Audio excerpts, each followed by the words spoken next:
You are tuned in to United Football Media. Tell me about it, the best damn wraparound football show that there is in existence, supported by DAR Sports Media. We welcome you in wherever you may be watching this. If you're watching this on the United Football Media, or if you're still catching it with us and our guys over there on DAR Sports Media, got ourselves a joint situation rolling now. Not the usual joints that we talk about on DAR, but a joint situation going here now so we can give you guys more content both on DAR and on United Football Media.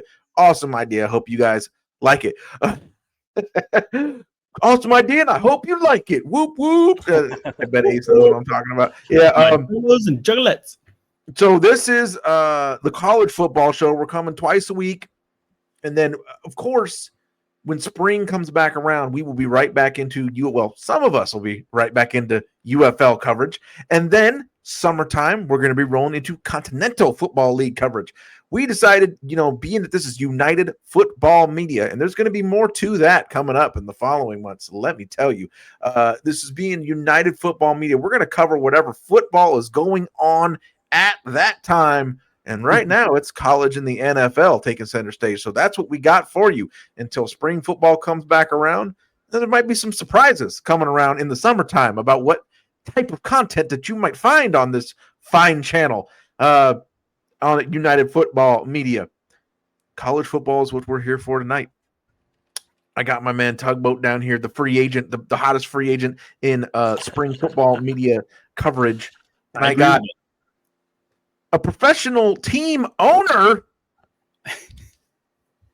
an ace, part owner of the San Antonio Toros. It's not a joke. I'm not joking. It's not like in Madden or college football team builder. He is building a team. He literally is the owner of the San Antonio Toros of the Continental Football League. We're very much looking forward to covering as summer comes up.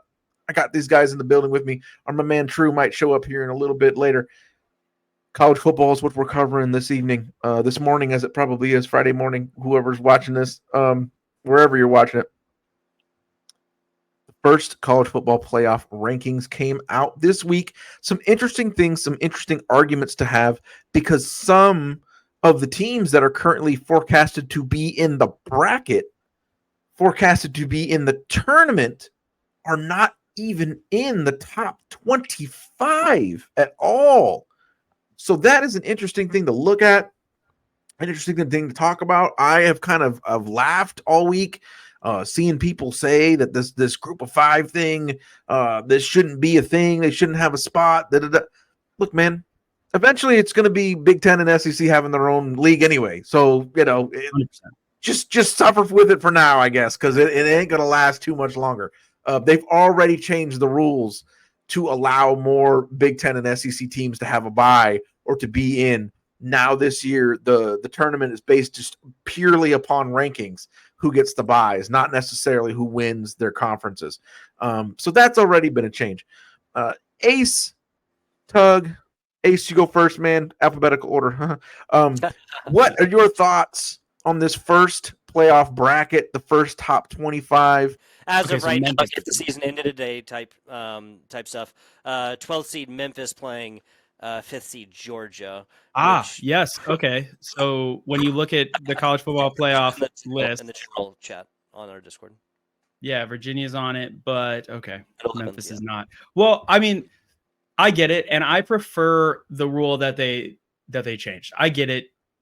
More Big Ten and SEC teams can get byes, but I kind of prefer it this way because I do think it also kind of leaves the door open for more G5 schools, which I like. Something I don't like Notre Dame. I don't like them at all.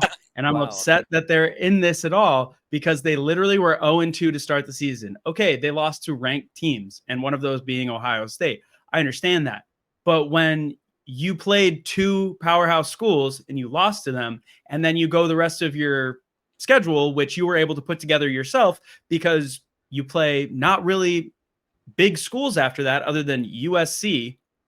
Like, they're playing Navy this weekend. I understand that Navy's good this year, but that's not running an SEC or Big Ten or even Big 12 table.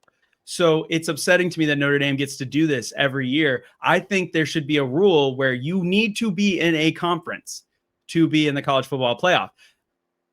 I don't even care. Dude, they could join the MAC and I'd respect them more. I've just always hated that about Notre Dame, that they get to just cakewalk into the playoffs every year. And then back when it was just the top 2 teams, they would like cakewalk into the championship and get blown out by Bama or someone because they didn't play teams like that all year.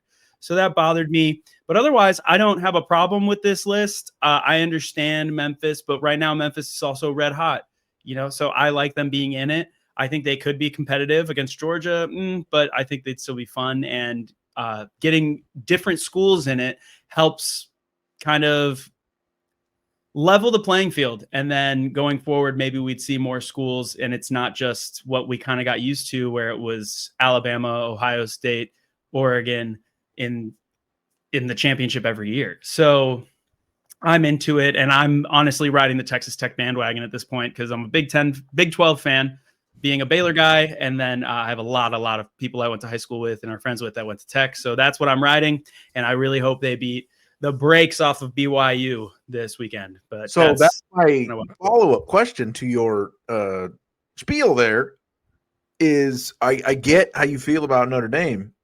Yeah. But right now in the bracket, they would be playing BYU. Yes. So do you think that they wouldn't whoop BYU? I think they probably would. And I understand. This is the hard part about the playoffs and the ranking system is that, was it last year or 2 years ago, Alabama was left out and everybody was like, but they are one of the top 12 teams. Okay, cool. But if that's what we're going off of, then why have a season? Why have a record? Hey, there you go. So, yeah, for the fact that Notre Dame went 0-2, I think at that point, their playoff chances should have been pretty much dead. Because if you're only going to schedule 2 big time schools on your schedule and you lose to both of them, you should not be in. Not having it. Ace not having it with the Notre Dame. Tug, what are your thoughts, man, these initial rankings? Oh man, Ace still half my points here, man. The point about teams should have to be in a conference to go to the college football playoff. Man, we are quickly whittling away a lot of the 100-plus-year-old traditions of this, and Notre Dame being an independent school, but mostly playing ACC schools, is definitely one of those that I'm not quick to call, right? But yeah, dude, Notre Dame at 10th seed and 10th ranking is absolutely buck wild to me, especially given that, like, I feel like this number 10 right there is the CFP telling us, like, we're gonna put Notre Dame in. Like, look at, and you can like we're gonna do it. Like guys, we're putting this in here right now at 10th, even if they don't necessarily deserve it on the graphic, because at the end of the season, we don't want you guys to be surprised, right? We don't want you to come for us any more than you really, really want to. That's why we're putting it at 10. Honestly, this 10th seed and the 7th seed, BYU are both frauds. I don't really understand this. I don't understand why Texas Tech isn't higher. I don't understand why Oregon isn't higher. Oregon's lost one game, and that was to the number 2 team. Number 2 Indiana. Right? People are arguing that, like, in Ohio State, Indiana, who's really, like, obviously Ohio State has the pedigree and Ohio State has last year. I'm talking about right now, today, right? And yes, again, I realize that Indiana has been absolutely running the score up, so some of the numbers, if you try to compare them, are a little bit wonky, especially given how good Ohio State's defense is. So I'm not just talking about the tangible numbers. I'm talking about the intangibles and what I think would happen if they played tomorrow. You know what I'm saying? Well, they're running the score up, but still, some of the schools that they're running the score up on are good schools. They went and they hosed Illinois, which is one of my family's favorite schools. Traditionally, it was my grandfather's favorite school, and they hosed them. They killed them. And Illinois was a top 25 team at that point, and they ran the score up on them. So they are running the score up. They blew Penn State out. I get it. The Illinois, like, hangover ranking from last year, kind of like BYU, kind of like the South. Kind of, yes. Yeah, but they're still doing it to every school they play. And at this point, I saw a ranking today. Yes, I saw a thing today where Indiana's quarterback, people are projecting him as the number 1 quarterback taken in the draft. Yeah, so they're legit right now. I believe. I will agree that BYU is a fraud, but I like what you said. Texas Tech, man, I think they're a straight up contender. They're higher, yes. Like, they should be higher. Weirdly enough, I like their backup quarterback better. I think he threw a better pass than Baron Morton, but Baron Morton has the pedigree, and which is a word that keeps getting thrown around on this episode.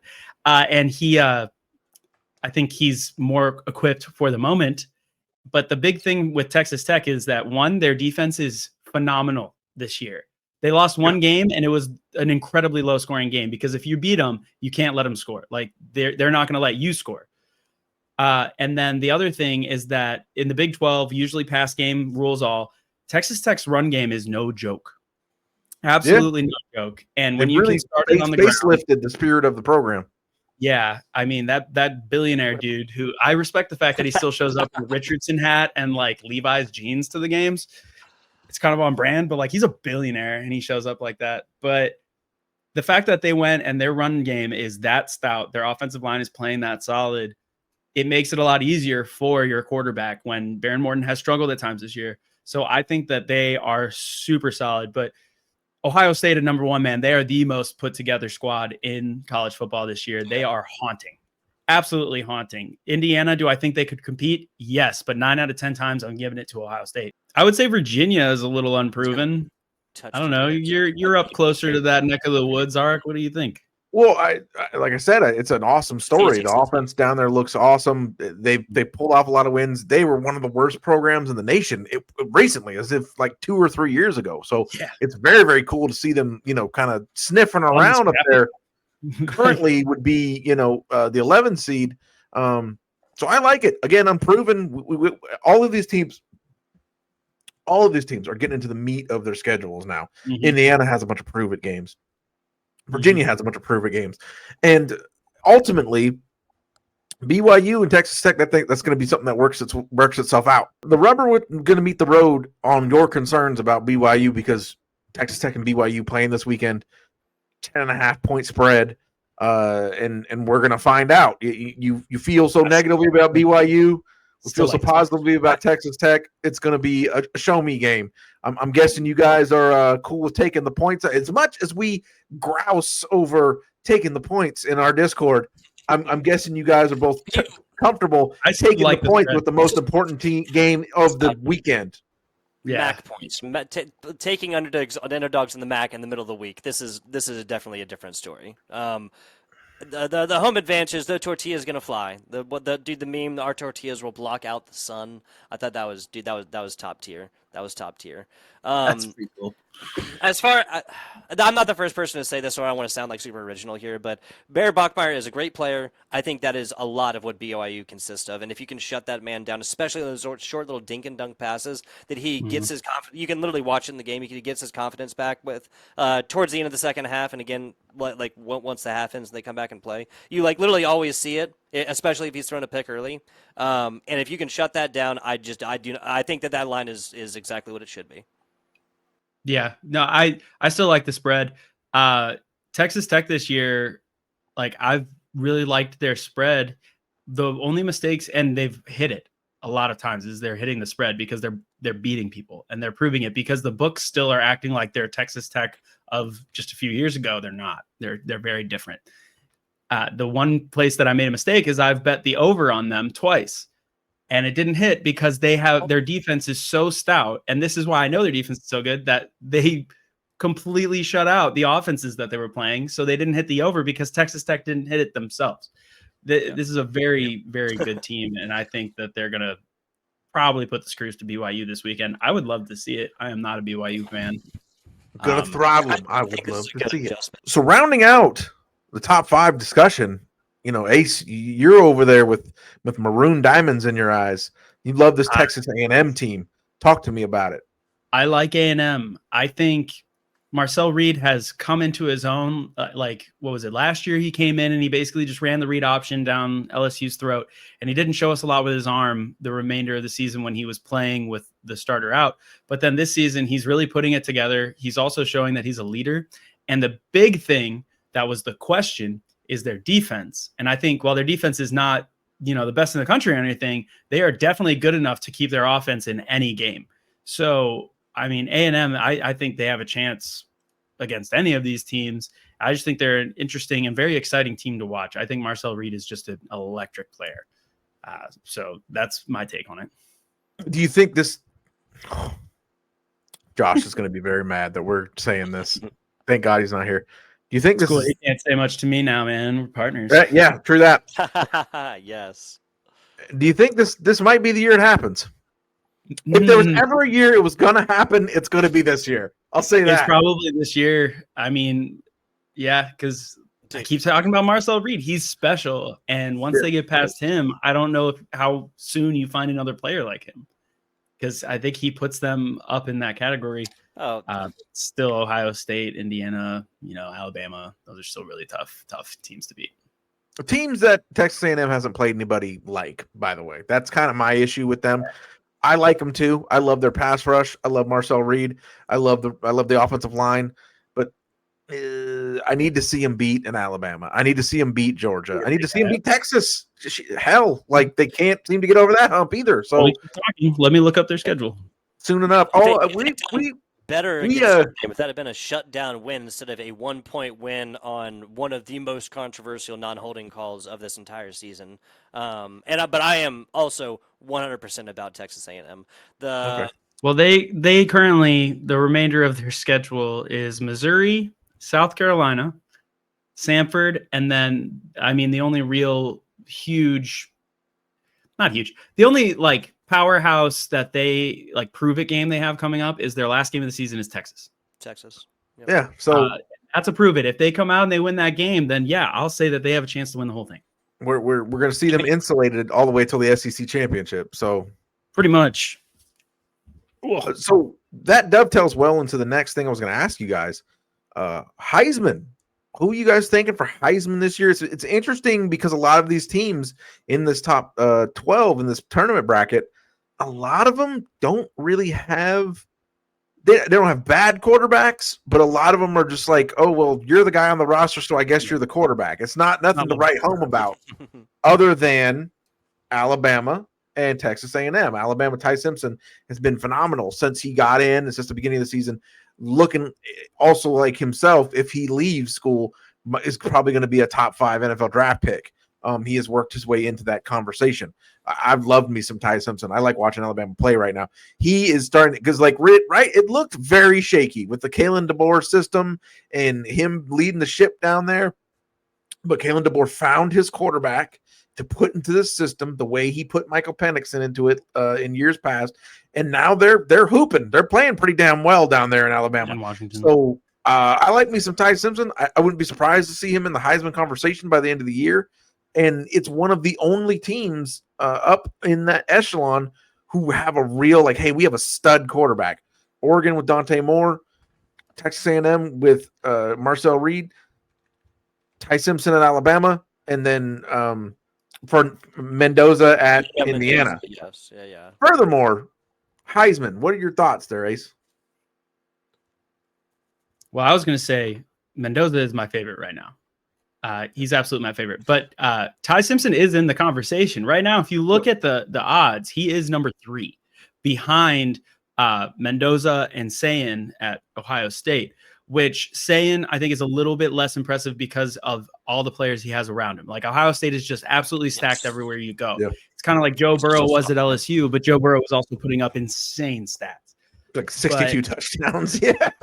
Yeah. It was bonkers, man. So when you were saying there's not that guy this year, I thought there's no Joe Burrow. There's who's another quarterback. There's no Baker Mayfield. Yeah. Jaden. I thought Jaden Daniels was kind of a stretch the year he won it. I think he's much better in the NFL than he was in college, which is a weird thing to say. But he's a lot more reliable. He's a lot more reliable in the NFL than he was in college. Yeah. But right now they have Julian Sayin of Ohio State is number 1, and then Fernando Mendoza is number 2, Ty Simpson number 3. I think Mendoza should be number 1 now. No, out of those 3, Mendoza will win it because he should win it. Yeah. He's also they're going and they're just they have the prove it games coming up. If he goes and he keeps doing what he's doing, he should win it hands down. It shouldn't be a question. But yeah, Ty Simpson, let's say Mendoza doesn't go prove it in 1 or 2 of those games, then I could see Ty Simpson jumping up. And then I think other people are thinking the same way that I was, that the Ohio State supporting characters elevate Saiyin's game, right? He's not Super Saiyan yet. Doug, what about you, man? Heisman. Had to get it in there. The only reason I don't think Julian Sayin is kind of what I said earlier. Is he's just I think he literally just turned 20, and is a sophomore, whereas Fernando Mendoza is 22 last year, almost certainly last year.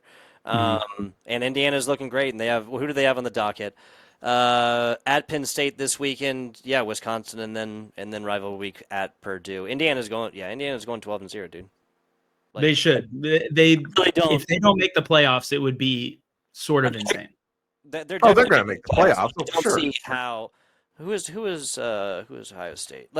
So I think it boils down to part of my point other than part of Ace's point. Ohio State has so much insane talent around them, whereas not that Indiana doesn't, but Indiana also, back to my earlier point, well, it has the numbers, right? Whenever they want to flash those graphics and who deserves it and stuff like that, they're going to show all those insane points that Indiana squad put up when, yes, they ran up the score. Those are still points scored in a college football game and will be recorded as official, right? Ohio State has not been doing that as much. And when you really look at the insanely athletic, highlight reel stuff for Ohio State, you look at Tate, you look at Smith, right? Nothing against the running back core there whatsoever, of course. But Julian Sayin is able to do these things because it has enough time to sit in the pocket and write an autobiography. Indiana has had a little bit of a tougher time and still come out with way more points scored on the season. Ohio State has about 3 games coming up where they definitely could put up some of those stats if they're trying to, say that they prioritize Sayin and be like, we want to help you in the Heisman race. The next 3 games, they're playing Purdue, UCLA, and Rutgers. Those are games where you can put up you can put up yards. You can go to town. Their last big, just opponent they have is the last game of the season. They're going to play, the game against Michigan. Yeah, Michigan, yeah. But Michigan still is not. They're not Michigan to pass. You want to talk about a soft, creamy schedule. My God, Ohio State. Man. I'm ashamed of yourself. Not a hard. It's the Big Ten for you, dude. It's also the fact that Ohio State and Indiana are playing in the same conference. They're playing similar schedules. So the comparison between the quarterbacks is fair, is something I like, is that they're putting up these numbers against the same teams. And so the fact that Mendoza is doing it and is doing it flashy and impressive, I think he should win it hands down. The fact that Sayin right now is the highest odds to win it, if you were to go bet on it, is kind of ridiculous to me. Yes, ridiculous. What do you guys think of this wild coaching carousel? Hugh Freeze was dismissed the other day out of Auburn. And of course, on top of Brian Kelly, on top of James Franklin, it's been wild so far. It's funny because I heard this said on the other day on a pod, and it's completely true. While the expanded playoff has gives more teams a shot, it also seems like it gives coaches a shorter leash because it's like there's so much opportunity. Like, you should be able to clear this bar, and if you can't do that, if you can't get us into the playoffs, then what are we keeping you around here for? Yeah. So it has given coaches shorter margin for error because the bar has been lowered a little bit. Thoughts on this coaching carousel? What job do you think is the most attractive? What was the one that you think maybe was a bad decision by the school? In past DAR episodes, we've kind of questioned, I don't really know who Penn State thinks that they are. I don't know how much better they think they can be than getting into the semifinal. I don't know, but go ahead, Ace. That's my point that somebody brought up in the Discord this week, and Arik, you harped on it, is the fact that these schools are firing coaches. Who are they going to get? You're firing Brian Kelly. You're firing James Franklin. Who are you replacing them with? I mean, I understand, Florida, they're trying to go grab that one too. Florida. Yeah. Who is Ole Miss? They're trying to get who? Lane Kiffin. They're trying to get Lane Kiffin. So, yes, going and poaching from other schools, but is Penn State poaching from Ole Miss and from LSU? Okay. So I liked that point. That was a big point. And, I'm a humongous Baylor fan, and everybody and their mother at the Baylor Stadium right now is calling for Dave Aranda to be fired. Now, he's not fired this week because we blew out UCF, but it's UCF. Yeah. But everybody's like, fire Dave Aranda, fire Dave Aranda. I'm like, okay, cool. That's really cool in the short scope. Who would we get? They're like, oh, we'll go get James Franklin. I'm like, great. Let's go get a coach who just got fired from a better school. We just want to be the next Penn State. I don't understand the thought process. Also, the fact that in college football right now, NIL and all of this, I understand your school has a ton of money and you're giving players money, and that's a decent reason why they're coming. But still, what school was it that fired UCLA? When UCLA fired their head coach, they lost 14 commits the next day. Yeah. Baylor has a top 10 recruiting class coming in next season. I'm like, cool. We fired Dave Aranda. We lose all those recruits. Same thing happens for LSU, for Penn State, for Florida. It's starting over again well, to be fair, in this college landscape with NIL and stuff, look at Texas Tech. You can build a team back incredibly fast. Yeah. But it's not a guarantee. Nope. It's not a guarantee. And everybody doesn't have billion oil dollars. So I don't know.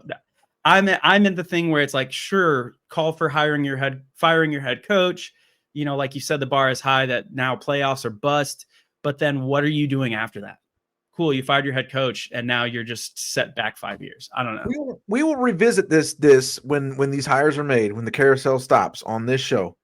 What do you guess? Would you guess that even over under half of these teams will come out of this hiring someone who looks like it's a better situation than the one that they fired? Would you take over or under that half? I think Florida will, because they have the money. I don't think Penn State gets a better coach, genuinely. And I think LSU gets someone who's probably flashy when they need someone who's safer. That's my guess. Auburn hasn't been a playoff team for the past couple of years. Like, they fired their head coach, who's like, oh, I want that job. Yeah. Like, Tuggers. I'm saying I absolutely agree with you. That's what I'm trying to say there. Yeah, you and I have been agreeing too much for this to be an interesting episode. Because I love you right now. Like, to go through all those schools, I would 100% Florida because of what you said, because they have the cash money. Penn State, I didn't understand it until you look at the numbers about James Franklin and how he plays against big teams. I think that's to be a fantastic reason to bring him back, dude. James Franklin and Auburn, like a little pivot to another SEC team. He just took a little Penn State University detour across the middle, just a detour up north, right? Tried to go south, ended up heading north for a few years. I wouldn't hate that. That'd be super interesting. As far as Lane Kiffin, I do genuinely like. Lane Kiffin has obviously gotten to be known as like this really wonky guy that you can't really expect much from. He's also stopped drinking. He's reconnected with his wife, and I think he genuinely enjoys it there in Ole Miss. And more than anything, I think the locker room likes him. Right? That's one of the reasons why Brian Kelly, I don't believe, ever really was destined to be at LSU for very long.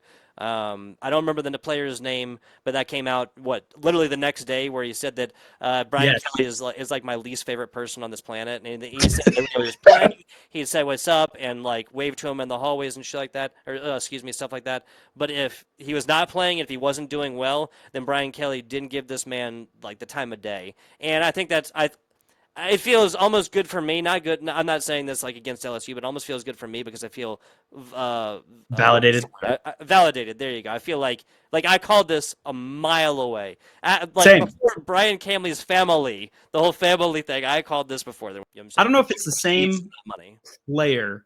I saw the player who posted about Brian Kelly where he said that he came in, he was producing at LSU, and Brian Kelly was like calling him and texting him, keeping up with him, and he got injured, and he medically had to retire, and he said he never heard from Brian Kelly again. Not one single time. Yeah. I believe we were reading the same thing, yes. Because that says so much about a person to me. And it might have been a different person saying like the whole thing about passing them in the hallways type stuff. Because I saw the text or the tweet from the player.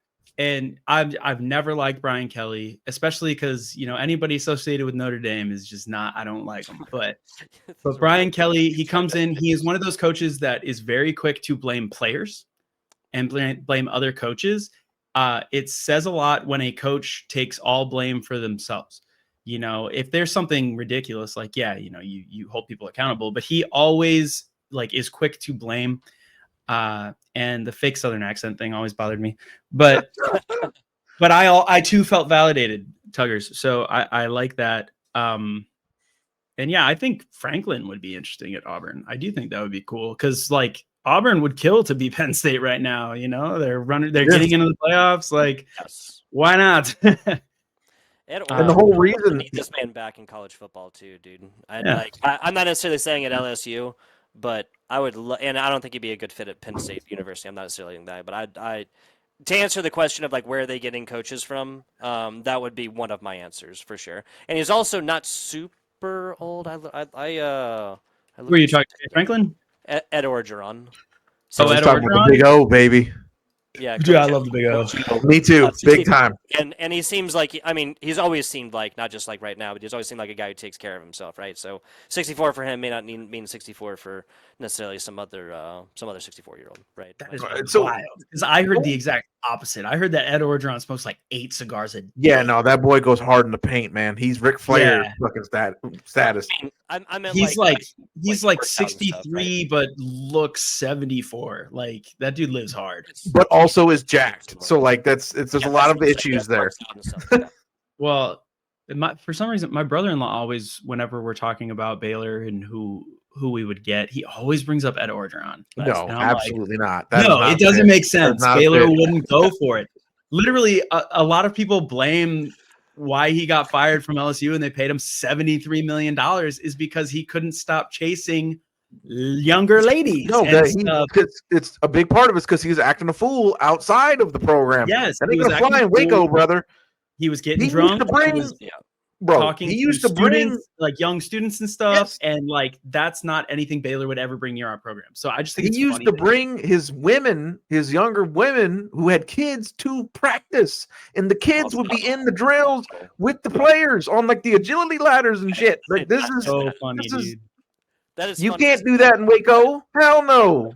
But Ed Orgeron, he has said recently that he does want to get back into coaching, and I'm. You talking about Florida? You might as well unleash a crack addict in the middle of. I think a Penn State would be a more reasonable place for him.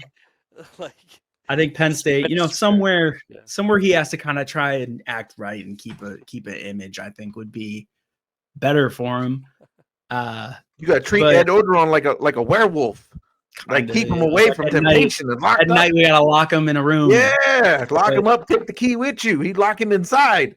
Yeah, but to Tugboat's point about Lane Kiffin, I don't know if he's willing to stay. Yes, he has stopped drinking. He reconnected with his wife and is much more involved in his daughter's lives and everything. But I don't know if he'd stay. I will say I wish he would. I miss the days where you had the Joe Paternos and you had the, not every part of it, but you had like the coaches that stayed for like that's a good example. A long time. And we've gotten so far away from that, even in the NFL, in college, that players trade every year, and with the transfer portal, players move every year and coaches move every year. I liked the days when you had 4 years of a player where you were like, I'm going to cheer for this guy his entire collegiate career. And like, I'm going to be cheering for the same coach that coached my team when I was in college. I think that stuff is cool. So I would absolutely love it if Lane Kiffin stayed at Ole Miss. It would just be cool. We would love it if you stayed with us on United Football Media or DAR Sports Media, checking out the Tell Me About It going forward. We'll have 2 drops a week for you. We'll have the college football show, I believe, on Fridays, and then at the NFL show, we have a whole different crew that's going to join us for the NFL show on a weekly basis as well. I believe dropping on Thursdays. We're going to be here with you guys 2 times a week throughout, and then right into spring when we got team coverage and Tell Me About It, and we got all kinds of cool stuff going on there. And then the summertime, things are going to get real interesting. Continental Football League coming on down, baby. Our guys here, homegrown team. We got everything covered for you. This is United Football Media with DAR Sports. This is Tell Me About It.